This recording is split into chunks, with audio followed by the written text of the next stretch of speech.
ത്രിപുരയിൽ പിതാവ് പെൺകുഞ്ഞിന് വിഷം കൊടുത്തു കൊലപ്പെടുത്തിയെന്ന് ആരോപണം. ത്രിപുര വെസ്റ്റ് റൈഫിൾസ് ഉദ്യോഗസ്ഥനായ രതീന്ദ്ര ദേബറാണ് മകൾ സുഹാനിക്ക് വിഷം നൽകിയതെന്ന് ഇയാളുടെ ഭാര്യ മിതാലി ആരോപിച്ചു.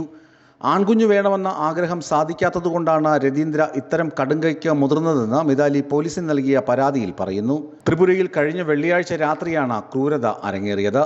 10ാം ബറ്റാലിയൻ TSRൽ ഉദ്യോഗസ്ഥനായ രതീന്ദ്രയാണ് ഈ പ്രവൃത്തി ചെയ്തതെന്ന് ഭാര്യ ആരോപിക്കുന്നു. ബിസ്ക്കറ്റ് വാങ്ങി നൽകാമെന്ന് പറഞ്ഞാണ് കുഞ്ഞിനെ രതീന്ദ്ര കൊണ്ടുപോയത്. പിന്നാലെ കുഞ്ഞ് ഛർദ്ദിച്ച് ബോധം കെട്ടു. ബഹലാബാരിയിലുള്ള സഹോദരിയുടെ വീട്ടിലേക്ക് പോയതായിരുന്നു മിതാലിയും കുടുംബവും. ഈ സമയം ഭർത്താവ് രതീന്ദ്ര മകളെയും സഹോദരിയുടെ മകനെയും കൂട്ടി അടുത്തുള്ള കടയിൽ ബിസ്ക്കറ്റ് വാങ്ങാൻ പോയി. തിരികെ എത്തി അധികം വൈകാതെ മകൾ അതിയായി ഛർദ്ദിക്കുകയും അവളുടെ വയറ് ഇളകുന്നതായും സഹോദരിയുടെ ശ്രദ്ധയിൽപ്പെട്ടു. പരിശോധിച്ചപ്പോൾ സുഹാനിയുടെ വായിൽ നിന്ന് മരുന്നിൻ്റെ രൂക്ഷഗന്ധം വരുന്നുണ്ടായിരുന്നു.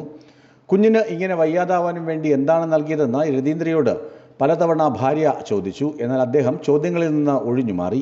വിഷം നൽകിയെന്ന കാര്യവും അദ്ദേഹം നിഷേധിച്ചു. എന്നാൽ മകൾ ആശുപത്രിയിൽ വെച്ച് മരിച്ചു. പരിഭ്രാന്തിയിൽ ഞാൻ എൻ്റെ മുടി വലിച്ചു പറിച്ചപ്പോൾ ഭർത്താവ് എൻ്റെ മുഖത്തടിച്ചുവെന്നും മിതാലി പരാതിയിൽ പറയുന്നു. എനിക്ക് 2 പെൺമക്കളാണുള്ളത്. സുഹാനിയായിരുന്നു ഇളയവൾ എന്നും മിതാലി മാധ്യമങ്ങളോട് പറഞ്ഞു.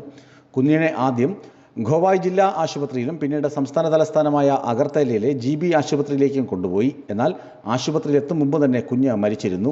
മൃതദേഹം പോസ്റ്റ്മോർട്ടത്തിനായി മോർച്ചറിയിൽ സൂക്ഷിച്ചിരിക്കുകയാണ്. രതീന്ദ്ര ദേബർമയെ പോലീസ് ഞായറാഴ്ച തന്നെ കസ്റ്റഡിയിലെടുത്തു. കോടതി ഇയാളെ 3 ദിവസത്തേക്ക് പോലീസ് കസ്റ്റഡിയിൽ വിട്ടിരിക്കുകയാണ്. കുഞ്ഞിനെ കൊലപ്പെടുത്തിയതിന് ഭർത്താവിന് വധശിക്ഷ നൽകണമെന്നാണ് മിതാലിയുടെ ആവശ്യം. ന്യൂസ് ഡെസ്ക് വിസ്മയ ന്യൂസ്.